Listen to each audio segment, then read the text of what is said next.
Le pain. Pendant des milliers d'années, ça a été la base de tout.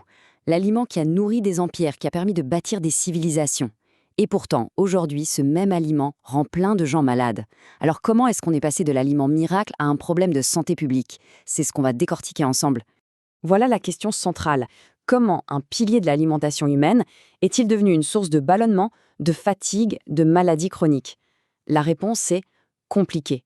Pour la comprendre, il faut regarder au-delà de la croûte et s'intéresser à 3 changements vraiment majeurs qui ont absolument tout bouleversé. Pour se rendre compte du gouffre, regardons juste cette comparaison. Au Moyen Âge, un agriculteur pouvait se nourrir avec près d'1,5 kg de pain par jour. C'était son carburant, l'énergie pure pour bâtir des cathédrales. Et aujourd'hui?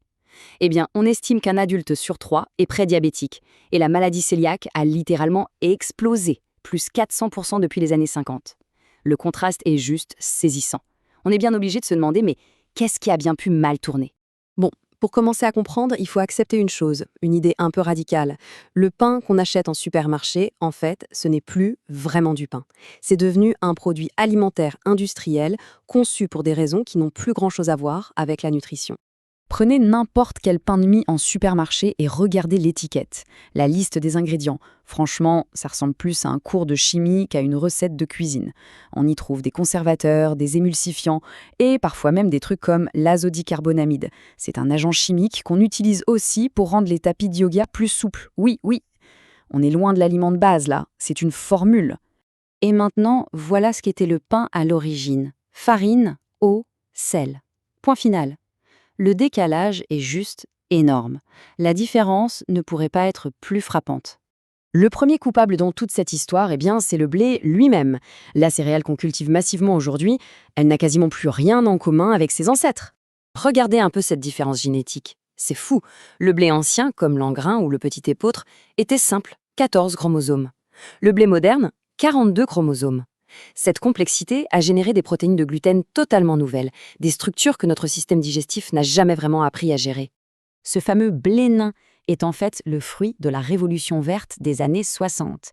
L'objectif était très clair à l'époque, produire plus vite, pour nourrir une population mondiale en pleine croissance. La nutrition, la digestibilité, tout ça, c'était secondaire. La priorité absolue, c'était le rendement. Alors, passons au deuxième grand problème, la façon dont on transforme ce grain en farine. Là aussi, la méthode a changé du tout au tout, et avec elle, la qualité de ce qu'on mange. Ce tableau, il résume parfaitement la situation. D'un côté, on avait la mouture lente, sur meule de pierre, qui gardait le germe et le son du blé, c'est-à-dire les parties les plus riches en vitamines, minéraux et fibres. De l'autre, la mouture industrielle, avec ses cylindres qui chauffent et qui retirent tout ça pour obtenir une farine blanche qui se conserve très très longtemps. Bref, on a échangé les nutriments contre une date de péremption plus lointaine. Et enfin, le troisième problème, c'est le temps, ou plutôt le manque de temps. Le processus de fabrication du pain a été compressé de manière drastique. On est passé d'une journée entière à, parfois, à peine 2 heures. Et ça, c'est vraiment le point crucial. La fermentation longue, celle au levain naturel, elle agissait comme une sorte de prédigestion. Les levures et les bactéries faisaient le travail en amont. Elles décomposaient une partie du gluten et neutralisaient les antinutriments, des composés qui bloquent l'absorption des minéraux. Le pain moderne, lui, zappe complètement cette étape. Résultat, on envoie des protéines brutes et complexes directement dans notre intestin. Et il doit se débrouiller avec. Et ça, c'est peut-être l'information la plus surprenante de toutes. Le pain blanc moderne fait monter le taux de sucre dans le sang plus rapidement que le sucre de table. Oui, vous avez bien entendu. Ça provoque un énorme pic d'insuline, suivi d'une chute brutale du sucre sanguin. Conséquence, on a de nouveau faim 1 heure après, et à long terme, ça pave la voie à la résistance à l'insuline. Bon, le tableau est un peu sombre, c'est vrai, mais tout n'est pas perdu, loin de là. La solution, en fait, elle se trouve peut-être simplement dans le passé, en redécouvrant les ingrédients et les méthodes qui ont fait leurs preuves depuis des millénaires. Prenons l'exemple de l'engrain, une variété de blé très ancienne. D'un point de vue nutritionnel, il n'y a pas photo. Il écrase le blé moderne sur tous les tableaux. Beaucoup plus de protéines, une explosion de bêta-carotène et de lutéine, qui sont des antioxydants. Bref, c'est un aliment beaucoup plus dense, plus complet. Et le secret de tout ça, c'est la fermentation au levain. Il faut voir ça comme une magie biologique. Les bonnes bactéries présentes dans le levain s'attaquent à des composés comme l'acide phytique, une sorte de voleur de minéraux. En le neutralisant, elles libèrent le fer, le zinc, le magnésium.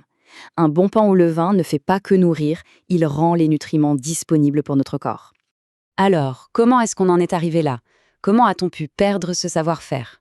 L'histoire nous donne des réponses assez claires. Tout a basculé après la Seconde Guerre mondiale, avec un changement radical des priorités de notre système alimentaire.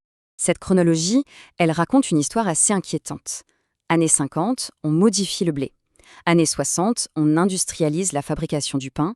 Et à partir des années 70, les maladies métaboliques explosent. Le diabète, l'obésité, les maladies auto-immunes. La corrélation est quand même très difficile à ignorer. Voilà, tout est dit. Le fond du problème est là. Les décisions qui ont été prises n'avaient pas pour but d'améliorer notre santé. Elles visaient à optimiser la rentabilité. Un produit qui se conserve longtemps, qui est facile à produire en masse et qui coûte peu cher. On a sacrifié la qualité nutritionnelle sur l'autel du profit. Alors, concrètement, on fait quoi? Est-ce qu'il faut arrêter de manger du pain? Pas forcément. Il est tout à fait possible de réintégrer le vrai pain dans son alimentation. Voilà quelques pistes. La première solution, la plus simple, c'est de chercher des vrais artisans boulangers, ceux qui travaillent avec des farines anciennes et des fermentations longues. La deuxième option, encore mieux, mettre la main à la pâte.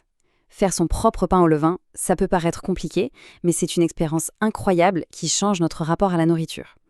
Et puis, bien sûr, il ne faut pas oublier de varier les plaisirs avec d'autres céréales.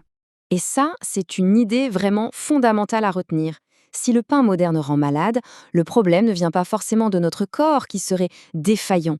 C'est peut-être juste une réaction tout à fait normale et saine face à un aliment qui, lui, est devenu complètement anormal. Au final, la question qu'il faut se poser est assez simple. Ce qu'on s'apprête à manger, est-ce un véritable aliment, l'héritage d'un savoir-faire millénaire, ou est-ce une expérience chimique optimisée pour un rayon de supermarché? Le choix nous appartient et il a un impact direct chaque jour sur notre santé.